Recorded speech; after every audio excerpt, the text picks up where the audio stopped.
معاشی استحکام کی طرف گامزن ہیں۔ GDP گروتھ 2.7% رہی۔ اقتصادی سروے جاری۔ وفاقی وزیر خزانہ محمد اورنگزیب نے بتایا کہ پاکستان کا افراط زر 4.6% ہے۔ گزشتہ سال پالیسی ریٹ 22% تھا، جو اب کم ہو کر 11% پر آ گیا۔ اہم فصلوں میں 13.49% کمی ہوئی۔ کپاس کی پیداوار میں 30%، گندم کی پیداوار میں 8.9% اور گنے کی پیداوار میں 3.9% کمی ہوئی۔ مکئی میں 15.4%، چاول میں 1.4% کمی ہوئی۔ پیٹرولیم مصنوعات کی گروتھ اضافے کے ساتھ 4.5% رہی۔ ملکی قرضہ بڑھتا جا رہا ہے۔ ہمارے پاس وسائل نہیں ہے کہ عوام دوست بجٹ لا سکیں۔ آج ہم پیسے اکٹھا کرنے کے لیے مستقبل کی گروتھ کو ختم کر دیں گے۔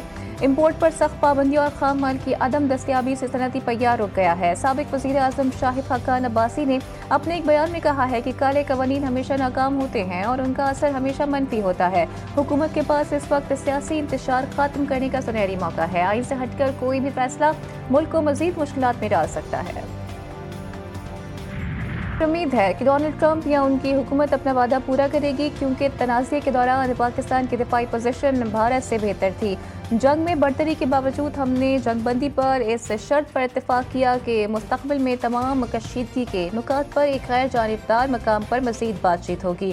چیئرمین پیپلز پارٹی بلاول بھٹو نے لندن میں میڈیا سے گفتگو کرتے ہوئے کہا کہ پاکستان نے 6 بھارتی طیارے گرا کر اپنی طاقت کا مظاہرہ کیا، اب امن قائم کرنے کی ضرورت ہے۔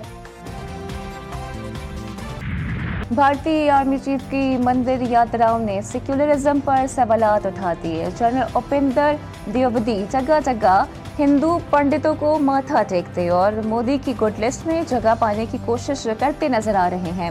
اقلیتیں تشویش میں مبتلا پنڈتوں کو ماتھا ٹیکتے جنرل اقلیتوں کے اعتماد کو غیر متزلزل کر رہے ہیں۔ انڈین ملٹری کو وردی پر زعفرانی داغ آئین کی بے حرمتی کی نشانی بن چکے ہیں۔ بھارت کا شفقانہ چہرہ پھر بے نقاب۔ پاکستان سے مستقل طور پر بھارت منتقل ہونے والے جوڑے کو قتل کر دیا گیا۔ سکھر کے رہائشی مقتولہ لڑکی کے والد نے بتایا بیٹی اور داماد 6 ماہ قبل بھارت منتقل ہوئے تھے، اب انہیں وہاں قتل کر دیا گیا۔ لواحقین نے حکومت سے مطالبہ کیا ہے کہ لاشیں اور مقتولین بچوں کے حوالے کیے جائیں۔ ہیوسٹن میں بھارتی سفارت خانے کے سامنے سکھوں اور کشمیریوں کا احتجاج مظاہرہ 1984 کے سکھ قتل عام کی برسی پر ہوا۔ مظاہرین نے خالصتان، آزاد کشمیر اور پاکستان کے پرچم اٹھا رکھے تھے۔ خالصتان اور کشمیر کی آزادی کے حق میں نعرے لگائے گئے۔ مقررین کا مودی حکومت پر ظلم اور جبر کا الزام۔ ملک بھر میں عید الاضحیٰ کا تیسرا روز اللہ کی راہ میں لاکھوں جانور قربان کیے گئے۔ رشتہ داروں، غریب، مستحقین، نادار لوگوں میں گوشت تقسیم۔ عید ملن پارٹی اور سیر سپاٹے بھی جاری۔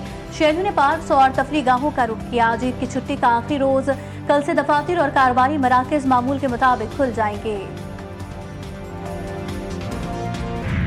وزیر اعلیٰ سندھ کی جانب سے عید ملن پارٹی کا اہتمام۔ مختلف ممالک کے سفارتکاروں کی شرکت۔ مراد علی شاہ اور سفارتکاروں نے ایک دوسرے کو عید کی مبارکباد دی۔ وزیر اعلیٰ سندھ نے معزز مہمانوں کی تواضع، مشروبات، مٹھائیاں اور ٹکہ کباب سے کی۔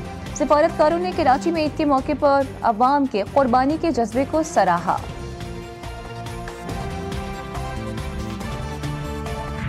علائشوں اور کوڑے کو ریسائیکل کیا جائے گا۔ پنجاب کی ہر گلی محلے کو صاف ستھرا بنایا جا رہا ہے۔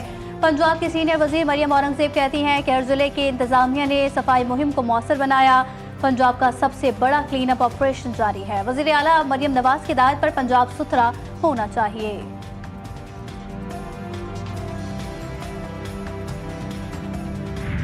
عید الاضحیٰ کے تیسرے روز لاہور کے سرکاری اسپتالوں میں گیسٹرو کے مریضوں کا رش۔ گزشتہ 2 دن سے 17,000 سے زائد افراد اسپتال لائے گئے۔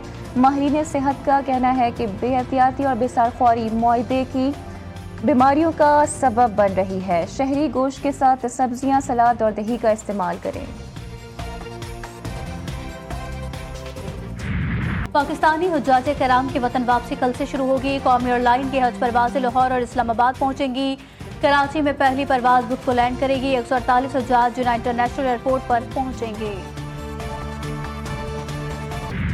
شہری ہو جائیں ہوشیار، سورج آگ برسانے کو تیار۔ آج سے 12 جون تک ملک بھر میں شدید گرمی ہوگی۔ محکمہ موسمیات نے پیش گوئی کر دی۔ کشمیر، کے پی، اسلام آباد اور پنجاب میں دن کا درجہ حرارت معمول سے